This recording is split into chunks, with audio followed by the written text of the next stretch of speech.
कहा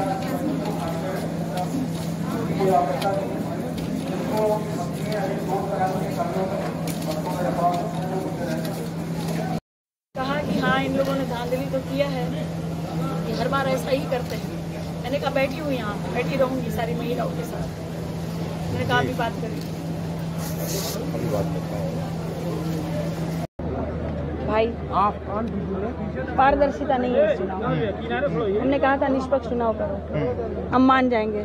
शुरू से मैं वीडियो में जो भी मेरा इंटरव्यू ले रहे हैं, जो पत्रकार महोदय मुझसे पूछ रहे हैं, मैं भी जो लाइव वीडियो बना रही हूँ, शुरू से मैं कह रही हूँ कि पारदर्शिता रखिए, निष्पक्ष चुनाव रखिए। जो भी जनता का आदेश आएगा वो मेरे सर आंखों पर होगा। मैंने मान भी लिया था कि चलिए इनकी बढ़त, शुरू से बढ़त बताते जा रहे थे। मैंने मान भी लिया कि मैंने इतनी मेहनत की है, फिर भी मुझे कम कैसे जनता का आशीर्वाद मिला। इन्होंने कहीं ये गए नहीं हैं, ऊपर से गलत इंजेक्शन देकर रिपोर्ट भी गलत बनाने वाले हमारे प्रत्याशी डॉक्टर साहब हैं, तो फिर कैसे जनता ने इनको आशीर्वाद दिया। मैंने कहा कोई बात नहीं, लेकिन एक पॉइंट में मैं देख रही हूँ कि जब 3.5 लाख ही वोट पड़ा है तो कैसे अचानक 5 लाख वोट हो जाएगा, कैसे 4.5 लाख हो जाएगा। तुरंत बता दिया कि कुल काउंटिंग करके 3.5 लाख वोट ही पड़ा है। 3,62,000 वोट पड़ा है, ठीक है। तब तुरंत पूरा जब हम लोग योग निकाल रहे हैं सबका कितना वोट पड़ा है, कितना वोट पड़ा है, तो तुरंत 5 लाख, 5.5 लाख, 4.5 लाख अनाउंस कर दिए। कैसे? इतना सेंसिटिव चुनाव है, इतनी मेहनत की है। तो आपने जब विरोध किया फिर प्रशासन ने क्या कहा? तो वो तुरंत कहने लगे कि जब हमारे नगीना भैया सब पूछने लगे कि भैया ये क्या हो गया, ऐसे कैसे आप बढ़त बता रहे हैं, पहले 28,000 था, सीधा 61,000 कैसे हो गया। तो अरे आप लोग जाइए यहाँ से, बाद में बात करिएगा, जाइए, आप लोग को पूछने का हक नहीं है, चलिए हटिए यहाँ से, कौन होते हो पूछने वाले, जो हो गया अनाउंस हो गया। तो बताइए ये मुख्यमंत्री के गढ़।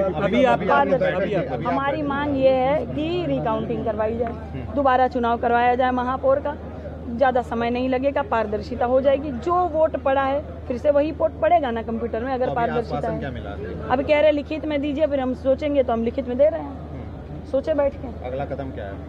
देखिए इस तरह नहीं करेंगे तो मैं अच्छी तरह से समझ गई हूँ कि मैं जो भी पिछड़ों की जो बहू बेटियां लड़ेगी, इनको जीतने नहीं देंगे। खासकर निषाद समाज के लोग तो ये समझ जाए कि जब प्रधान से लेकर प्रधानमंत्री तक के पद ये गटक के बैठे हैं, तो पहली बार अगर निषाद समाज की बहू मेयर बन जाती तो क्या दिक्कत हो जाती। मैं समझ सकती थी कि आदरणीय मुख्यमंत्री जी ने 3 से 4 सभा मेरे खिलाफ की। मैं समझ सकती थी कि किस तरह से बीएलओ की पर्ची और पीठासीन अधिकारियों की जो लिस्ट थी वो बदली जा रही थी। मैं समझ सकती थी कि किस तरह से डीएम अधिकारी जी ने पूरा लाइन लिख के बता दिया था कि ये लोग वोट नहीं डालेंगे, ये लोग वोट नहीं डालेंगे, ये लोग वोट नहीं डालेंगे। मैं समझ सकती थी कि कैसे मृत्यु लोगों के नाम आ जाते थे और जीवितों को वोट नहीं देने जा रहा था। मैं समझ सकती थी कि इस बूथ से उस बूथ में ट्रांसफर किया जा रहा था, लोगों को दौड़ाया जा रहा था, परेशान किया जा रहा था, मैं सम्मान किया जा रहा था।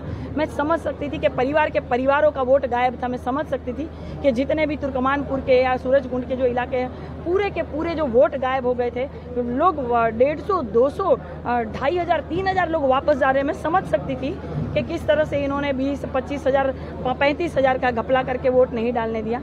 मैं समझ सकती थी। वहीं इनका जो था वो धांधली शुरू हो गया था, क्योंकि काजल निषाद लगातार चली थी।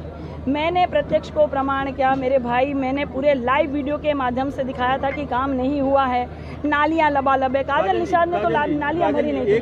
मैंने दिखाया था कि जानवर भटक रहे, मैंने दिखाया था कि कूड़ा कचरा है। भाई आप मेयर है, जनता के क्यों नहीं काम करेंगे? कई सालों से मेयर बन रहे हैं, आपके द्वारा प्रशासन बात नहीं सुनी जाती है, तो आपका अगला कदम क्या होगा? देखिए पहले तो रिकाउंटिंग करी जाए, हमें संतुष्टि मिल जाएगी। जो भी फिर आदेश होगा, जो भी निर्णय होगा वो सर आंखों पर होगा। मैं कैसे मानूं कि ये जो काउंटिंग चल रही थी पारदर्शिता वाली चल रही थी, इसका मतलब कि